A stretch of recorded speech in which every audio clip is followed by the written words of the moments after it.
আসসালামু আলাইকুম প্রিয় হুজুর। একটা মেয়ের সাথে আমার ৩ বছর যাবৎ প্রেমের সম্পর্ক। মেয়েটি আমাকে অনেক ভালোবাসে, কিন্তু আমি হারাম রিলেশনে থাকতে চাই না।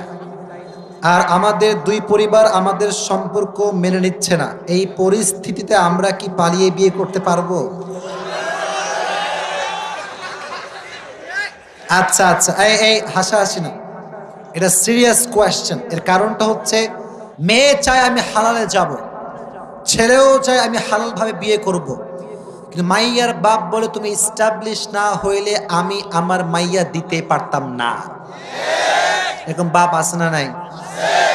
দেখবেন যে যুবক আব্বাকে বলে, আব্বাজান আমি অমুক এলাকার অমুক মেয়েকে পছন্দ করি, হালালভাবে বিয়ে করতে চাই। তো আব্বা বলে, তুই কি কামাই করিস রে বান্দর, তোর কামাই কি? আচ্ছা, আব্বার সঙ্গে দ্বন্দ্ব আমার না, আমারও আব্বা আছে, আমিও বুঝি সব বিষয়গুলো। আব্বা কখনো চায় না তার সন্তানের বউটা খারাপভাবে আসুক, ঠিক কিনা?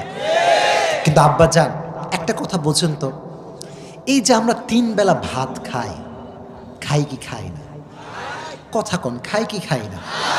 প্রতি বেলায় দেখবেন হয় রুটি বেঁচে যায়, না হয় ভাত বেঁচে যায়, না হয় তরকারি অবশ্যই বেঁচেই যায়। আচ্ছা, এই যে আমরা বাহানা দিয়ে একটা মেয়ে আসলে কি খাবে কি পড়বে, এই যে বাসায় ভাতগুলো নষ্ট হচ্ছে, এই ভাতটা সেই মেয়েটা খাবে। কথা আসতে বললেন কেন ভাইয়ারা আমার? মেয়ে পক্ষের কথা হবে একটা, আমার মেয়েকে আমরা বিয়ে দিব, ছেলে যতক্ষণ পর্যন্ত এস্টাবলিশ না হবে মেয়ে আমাদের ছিল, আমাদের থাকবে, আমাদেরই খাবে। ছেলে যখন এস্টাবলিশ হয়ে যাবে, ছেলে তার মেয়েকে অর্থাৎ তার বউকে রাজকুমারের মতো নিয়ে যাবে। তবে এস্টাবলিশ হওয়ার পরে তবে আমরা হারাম রিলেশন দেখতে পছন্দ করি না, এটা আমরা রাখতেও প্রস্তুত নই, ঠিক না?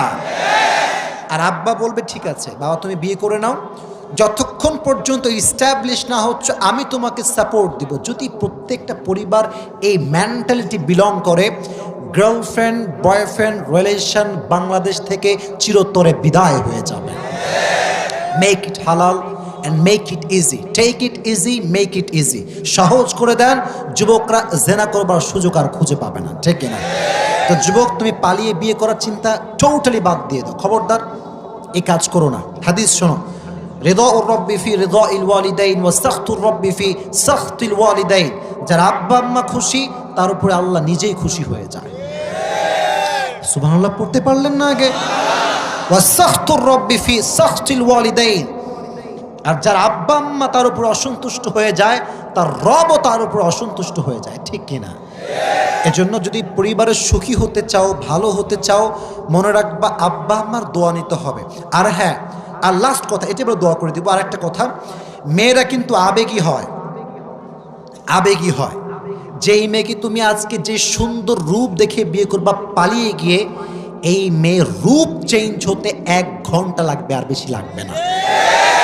আজকে সুন্দরী কাল হবে কাল নাগিনী, তখন বুঝবা ঠেলা কারে কয়, তখন বুঝবা কত ধানে কত চাল, ঠিক না?